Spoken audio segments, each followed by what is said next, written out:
Welcome back to my channel. I have had this thing on my mind for a minute.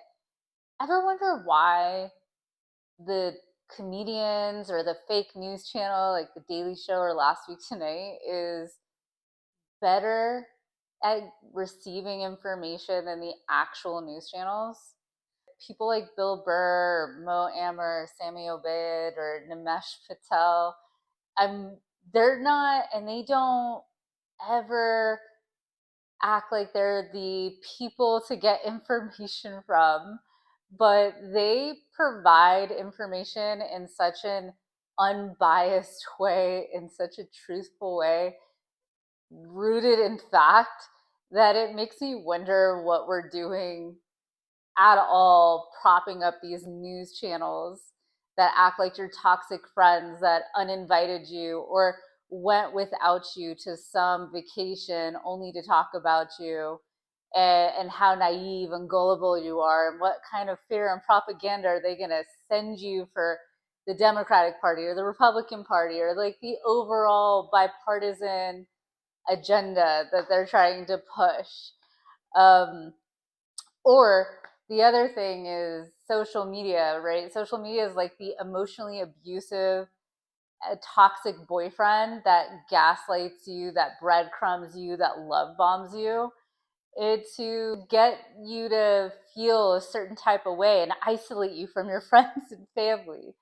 It's so funny to me that there's these news organizations that's supposed to provide factual, non-biased information, and all they do is provide nothing but biased information, regardless of what political side you're on, regardless of where you're at in this world, on this spectrum of like liberal, progressive, conservative.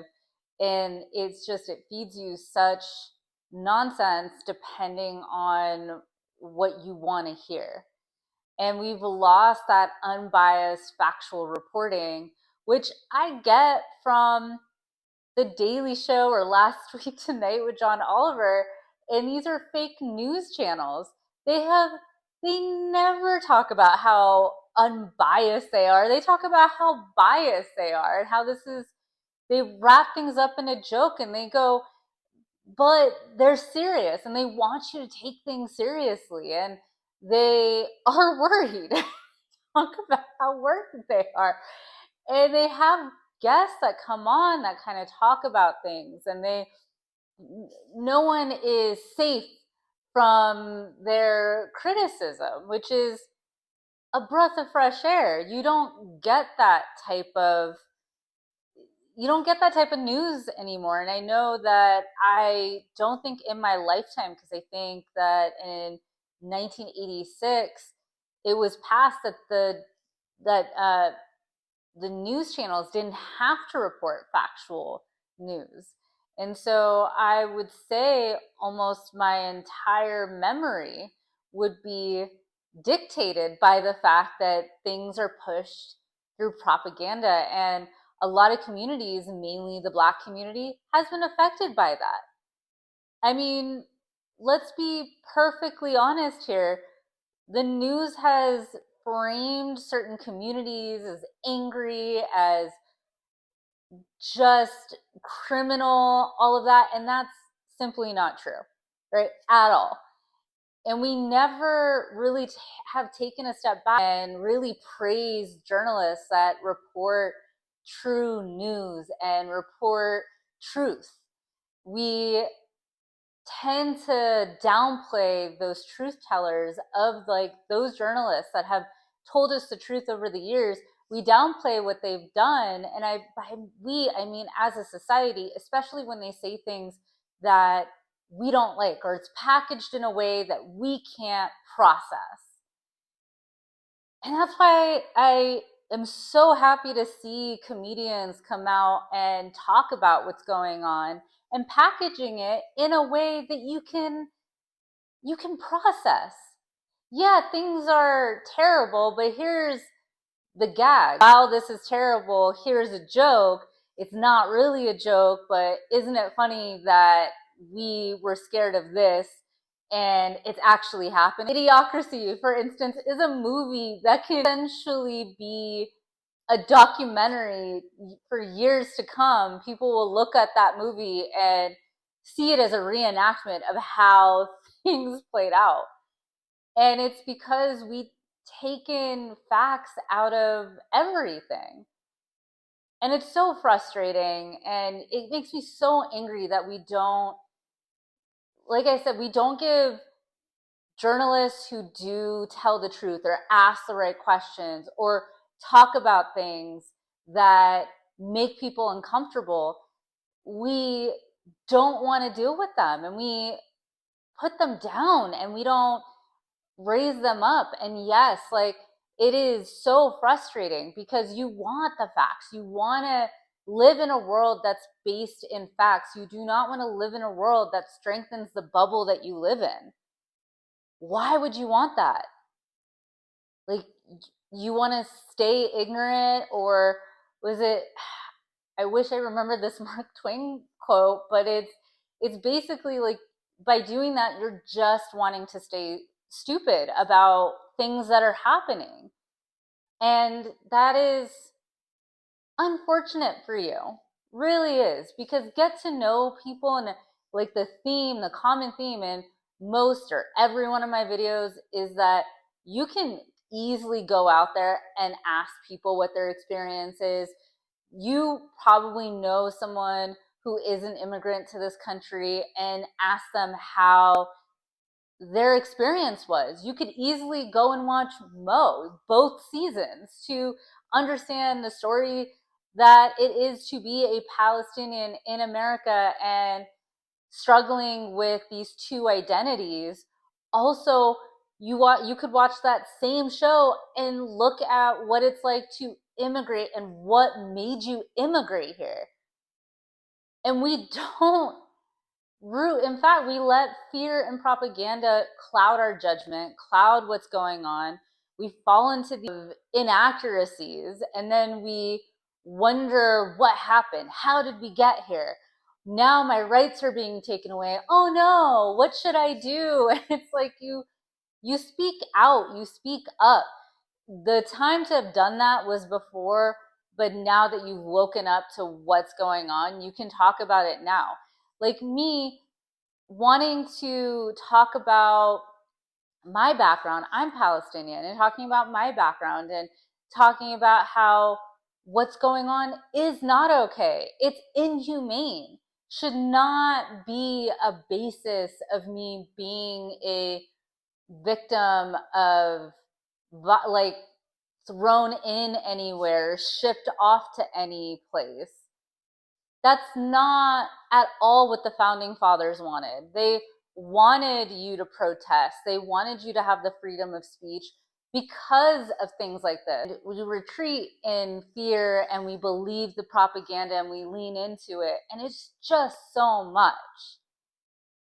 So for me, it's so great that comedians are talking about it. Like Bill Burr, like, talks about how ridiculous this is. Like, how you have, like, MAGA supporters talking about leftists being snowflakes, and they're the biggest snowflakes of all, right? Because every little thing they get so upset over.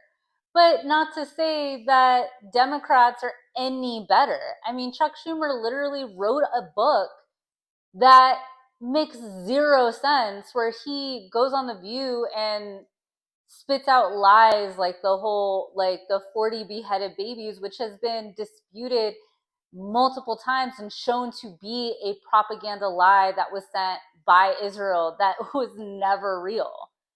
On top of that, he talks about how in the 50s, where it was a golden age for Jewish people. And you all can correct me if I'm wrong, but wasn't that the age of McCarthyism, where Jewish people in media were specifically targeted because they were Jewish, and they were also speaking out about certain things that were happening against them? I mean, I could be wrong, but I don't think that was the golden age in the States. I think it was the golden age for, like, white men who were what, like white Anglo-Saxon Protestants specifically. So I'm very confused as to the rewriting of history, the platforms these people are getting to utilize. I mean, my God, I am agreeing with people right now that I fundamentally disagree with on so many other things. But when it comes to Israel and Palestine, I agree with them. But all the other stuff, I'm like, nah, I do not agree with you. There, there was never a time that I thought I would agree with Candace Owens or Dave Smith or even Andrew fucking Tate. Like, it is so weird that we live in a world where we don't like there's disagreements on things we're seeing that are very, very bad, and yet we are disagreeing about what we're seeing. Like, there shouldn't be, they're in our faces. Things that are happening are actual fact that is happening, and the media, the anti-journalistic integrity of the media wants you to believe what you're seeing with your eyes is not true. And so I'm so grateful for journalists and publications that provide factual information, the ones that aren't bought. I want to give kudos to the journalists that aren't scared, like Katie Helper, I think that's her name, and I'm so sorry if I butcher it. I will put the link to her show that she has in the chat. She talks about things, and she was run out of her news job for telling the truth. And so she has a podcast where she speaks with people, and she talks about her background. She talks about what goes on in Israel and Palestine, what's going on in America. She does such a beautiful job, and I will link that. But if you don't want to be bombarded, or if you're burnt out, go and, like, Nimesh Patel has a great podcast. Gianmarco Soresi, he does a podcast.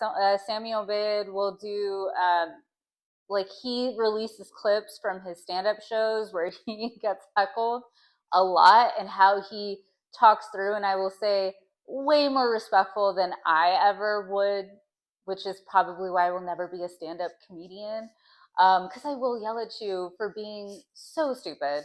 And that is what I would do, to be honest. And yeah, so there are people like these comedians that go out there and talk about. Josh Johnson does a lot of stuff. His stand-up is, for most people, it feels like a slow burn, but it's a slow burn to a really, really thoughtful, hilarious insight that makes you realize why he was asked to do the Daily Show in the first place. And Jon Stewart goes on the Daily Show every Monday, and those are typically my favorite episodes.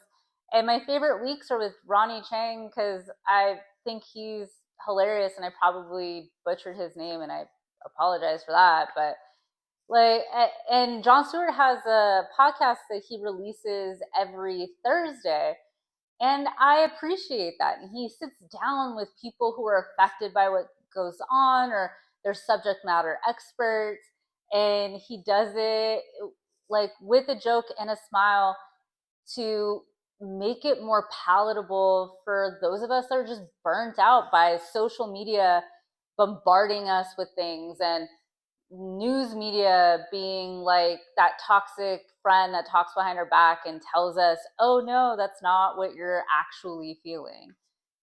I know what I'm feeling, Becky. Like, leave me alone, girl. Like, just, I want the truth. Tell me the fucking truth. Like, that's all I want. And if all else fails, and you're still so Like, I cannot do this. I do not want to watch the news. I don't want to deal with all the stuff around you. Then do what I do. Watch Bob's Burgers for like the 20th time, or Psych for the 15th time, and brain rot. Because at the end of the day, you're not going to be able to take in any information that comes your way if you're stressed out about what's coming to you. And I know good and well what that's like. And I'm going to tell you right now, like, Bob's Burgers has saved me from a lot of mental breakdowns. I know I come off very aggressive in this one. They just want you to know that you have more options than the main or the mainstream news channels that you're seeing.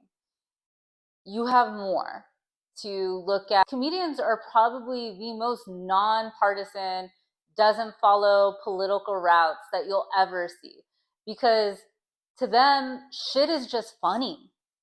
They can make anything funny, and that's what they do. So they don't even talk about, they don't endorse anyone, they don't talk about who to vote for, they don't talk about all that. They just talk about what's going on in the world, why that shit is funny. That are more on the moderate side, Bill Burr might be your choice, and I love that for you. He's funny as hell. Watch him. Don't waste your brain activity on mainstream media and social media, like, where they're trying to tell you how you should feel and what you should do. You know how you feel. And if deep down you're this person that feels uncomfortable with what's going on, it means you have a heart. I like to get my news in a way that makes me laugh. That's kind of it. Don't let anyone make you more ignorant. Be less ignorant. Cannot stress that enough. We have enough ignorant people in this whole world. We do not need more. So if you're watching this or it reaches you and you're like, who the hell is this person telling me what to do? I'm telling you, be less ignorant with your life and go out there and learn stuff. And if you don't want to, at least just watch comedians that talk about this shit and make it funny. That's the absolute least you can do. But I will link some of these podcasts, or the channels, in the description. So if you all are curious and want to check some of these people out, at least it's all in one area, so you can check them out. And if you don't want to watch that and you end up watching Bob's Burgers for the first time, I'd like to hear what your thoughts are, especially after the first episode, which is one of my top 5 favorite episodes. So with that, thank you for sitting with me as I rant and rave about media, both social and mainstream. And I hope you all have a wonderful day, night, week, and please click, subscribe, share, and I'll see you next time.